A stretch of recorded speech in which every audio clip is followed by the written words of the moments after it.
Hai, Assalamualaikum, apa kabar? Semoga selalu dalam keadaan sehat dan juga bahagia ya. Di video kali ini akan dijelaskan sedikit sinopsis untuk Minggu tanggal 12 Januari 2025. Namun sebelum itu, buat teman-teman yang baru bergabung, jangan lupa like, subscribe, dan nyalakan tombol loncengnya agar tak ketinggalan video terbaru selanjutnya. Terima kasih banyak buat teman-teman yang sudah subscribe dan like video ini. Semoga teman-teman semua selalu diberikan kesehatan dan rezeki yang melimpah. Hari itu, perjalanan Hans, Citra, dan Bambang masih terus dilakukan. Di kursi belakang mobil, Salha tampak terkulai lemas. Masih tertidur akibat efek obat yang diberikan Hans atas perintah Citra. Jalanan yang sunyi seolah menyembunyikan niat mereka yang penuh tipu daya. Citra tersenyum puas, matanya memandang lurus ke depan, membayangkan rencana mereka berjalan mulus. Ia ingin memastikan Salha tidak akan pernah bisa kembali ke pelukan Nando. Sebaliknya, Hans terlihat gelisah. Namun ia memilih diam, takut jika Citra membaca keraguannya. Sementara itu, Bambang yang duduk di belakang kemudi fokus membawa mereka ke tujuan yang akan membawa mereka ke pelabuhan. Setelah beberapa jam perjalanan, mereka memutuskan berhenti di sebuah rest area. Angin dingin menyambut mereka saat keluar dari mobil. Hans dan Bambang memesan kopi, sementara Citra sibuk memeriksa pesan di ponselnya.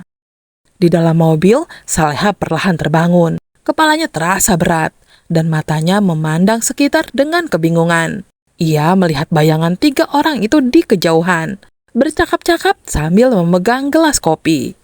Dengan tangan gemetar, Salha melepaskan masker yang dikenakannya, menyadari bahwa ia harus bertindak cepat sebelum mereka kembali.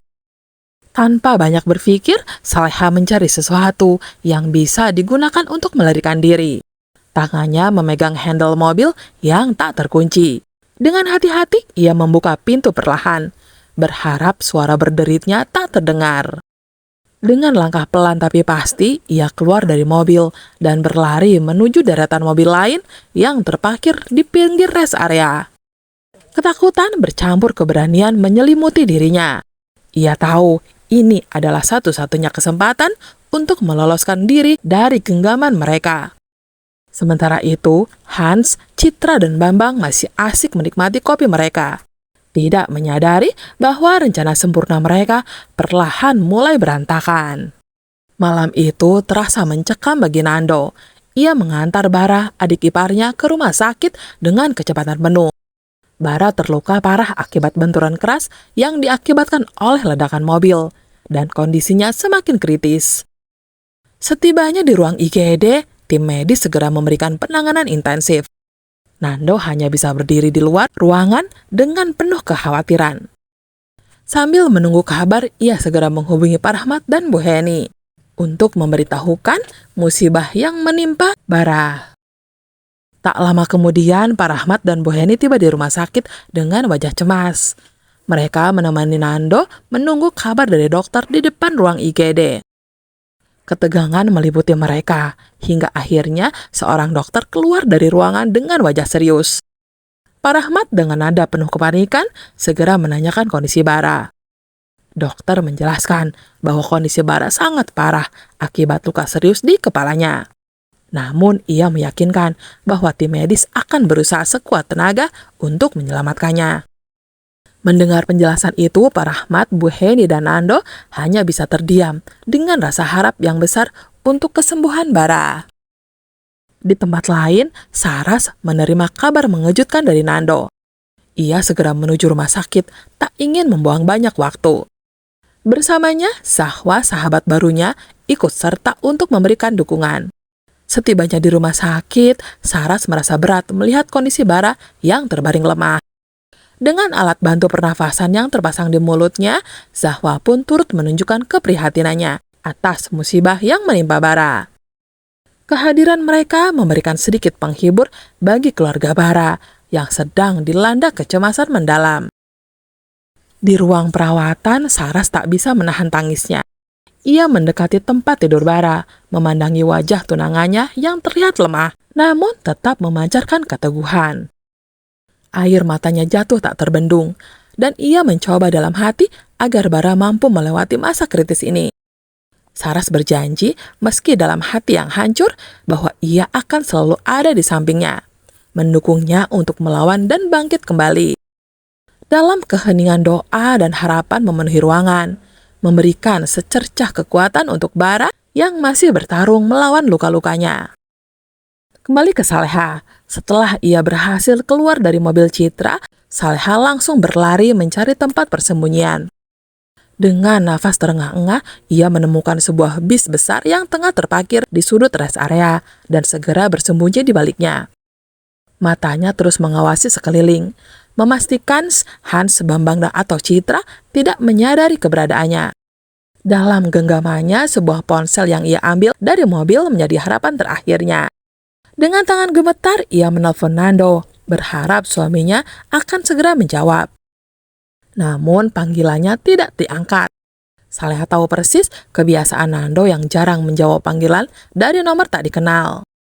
Tanpa menyerah, ia merekam pesan suara, menjelaskan situasinya, dan memohon agar Nando datang ke rest area di jalur menuju pelabuhan untuk menyelamatkannya.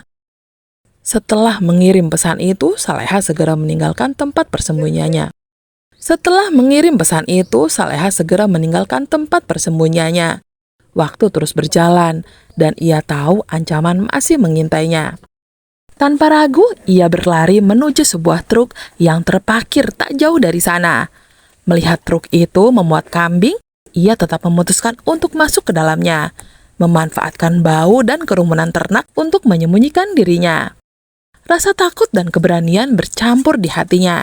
Saleha rela menghadapi situasi apapun demi melarikan diri dari jeratan Citra, Hans, dan Bambang. Meski itu berarti harus berada di antara kambing-kambing yang bersuara sepanjang perjalanan. Di tengah deru mesin truk yang mulai bergerak, Saleha memeluk dirinya sendiri, berharap pesan yang ia kirim akan membawa Nando ke tempatnya sebelum semuanya terlambat. Sementara itu, Nando yang masih berada di rumah sakit mendampingi Bara merasa terganggu saat ponselnya terus berdering, memperlihatkan nomor tak dikenal di layarnya. Ia sengaja mengabaikannya, menganggap itu bukan hal penting. Namun rasa penasaran membuatnya memeriksa pesan suara yang masuk beberapa saat kemudian. Begitu mendengar suara Saleha yang cemas, memberitahukan bahwa ia sedang berada di rest area dan akan dibawa ke pelabuhan, Nando langsung tersentak. Wajahnya tegang dan pikirannya segera dipenuhi rasa khawatir. Ia tahu Saleha sedang dalam bahaya. Mendengar kabar itu, Bu Heni, Pak Rahmat, Saras, dan Zahwa mendorongnya untuk segera pergi, menyelamatkan Saleha sebelum semuanya terlambat. Tanpa membuang waktu, Nando menghubungi Dani untuk membantunya menyusun rencana. Dani dengan sigap menerima instruksi dan langsung menuju lokasi yang ditentukan. Dengan penuh tekad, Nando dan Dani berhasil mengejar Hans dan Bambang di pelabuhan. Keduanya melumpuhkan para penculik tersebut dengan keberanian dan strategi matang, memastikan Saleha aman dari cengkraman mereka. Ketegangan akhirnya mereda ketika Nando berhasil menemukan Saleha dan memeluknya erat. Konflik panjang yang melibatkan Citra kini dipastikan telah berakhir, dan Nando serta Saleha akhirnya bisa kembali bersama, merasakan kedamaian yang telah lama hilang dari hidup mereka.